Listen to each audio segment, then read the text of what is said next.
Well, those tariffs have many worried about their personal finances and retirement savings. Sam's with us right now. He's an investment advisor at SGH Wealth Management to help us understand exactly what to expect. Sam, good to have you with us once again. For those who have 401k plans, what does this market drop mean for them? And is there cause to be worried at this point? I know it's early. Yeah, I mean, spot on. The Americans have a deep anxiety, and that's what polls have showed lately is just inflation and trade wars, the biggest thing on their minds. So far, we've survived the largest U.S. tariff hike in a century, and maybe it'll stay, maybe it'll go, snip, snap, snip, snap. I mean, already here in Detroit, autos are getting a 30-day reprieve, so they are showing signs of revision.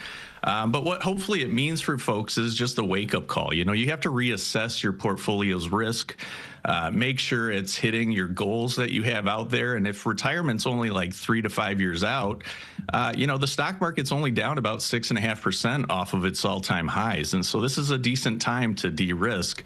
But I'd warn not to hit the snooze button again. I mean, if things go on, it could get worse. So, and what, in your professional opinion, what are you seeing? I mean, I know the president said yesterday he doesn't like to react to the stock market. We know he reacts to the stock market. And to see those numbers falling, it's the immediate, okay, with the tariffs, push them out, push them back, push them out, push them back. For people at home, though, this makes them nervous when they see a 2,000-point plunge since the latest administration came into office. What, I guess, to put them at ease at home, I know we often say, you just got to kind of ride out the storm. But if people aren't in that position, what do you tell them? Yeah, I mean, nobody wants to hear that. I mean, this is history in the making. And so, what you have to do, though, is take emotions and remove political bias out of your decision making, which is easy, right? But emotional decision making doesn't make for good strategy. So, if we're talking about 401k specifically, we have to know that they don't come with a robust array of investment options. So the biggest step you can take is an asset allocation. And the good news is the math on bonds is just different today. Yields are good, so you're not giving as much up in returns to look into bonds today too. And then I'd also pay attention if you're like overly concentrated in one area, because after a bull run, it's easy to kind of chase returns.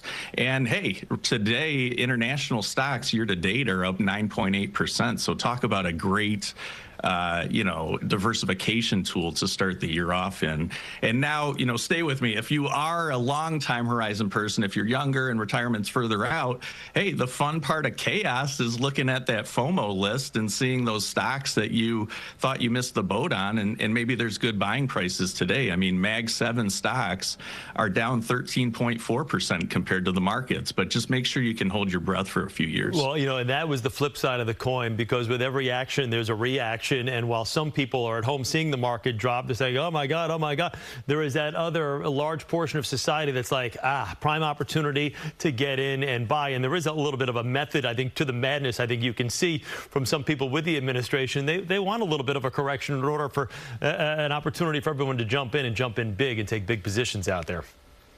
Yeah, I mean, this could be a strategy if you look at, what Trump's doing. He's doing it so early in his presidency. This could set him up to maybe push the Fed's hand to lower interest rates, which would, be some part of his agenda and cause a rebound rally by the end of his presidency. But I'd say the biggest two things to track are unemployment and inflation. Those are going to be the two things that cut through a lot of the white noise.